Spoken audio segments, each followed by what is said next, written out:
സാറേ 4 മണി വെളുപ്പിനെത്തി കുടുംബത്തെ സകല പണിയും തീർത്തിട്ടാണ് സാറേ 9-10 മണിയാകുമ്പോ ഞാൻ വേറെ പണിക്ക് പോണത്. ഞാൻ ആ ജോലിക്ക് പോകാൻ വേണ്ടി ബസ് സ്റ്റോപ്പിൽ പോയി കുറെ നേരം നിന്നിട്ട് ഒരു ബസ് പോലും വന്നില്ല.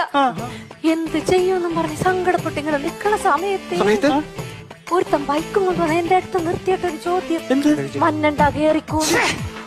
പരിചയമില്ലാത്തൊരുത്തന്റെ വണ്ടിയിൽ നമ്മൾ ആരെങ്കിലും കേറി പോകുക സാറേ? ഞാൻ കേറി.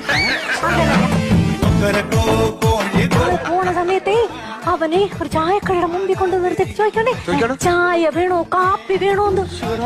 പരിചയമില്ലാത്ത ഒരാക്കടെ കയ്യിൽ നിന്ന് നമ്മള് ചായ കാപ്പിയാ മേടിച്ച് കുടിക്കുക സാറേ. ചാർജ് മതിയെന്ന് ഞാനൊന്ന് പറഞ്ഞു. ഞാൻ കുടിച്ചോണ്ടിരിക്കണ സമയത്തുണ്ടല്ലോ അവൻ വേറൊരു തമാശ, നമുക്കൊരു സിനിമക്ക് പോയാലോ? പരിചയമില്ലാത്തവരുടെ കൂടെ നമ്മൾ ആരെങ്കിലും സിനിമക്ക് പോകുക സാറേ? ഞാൻ പോയി.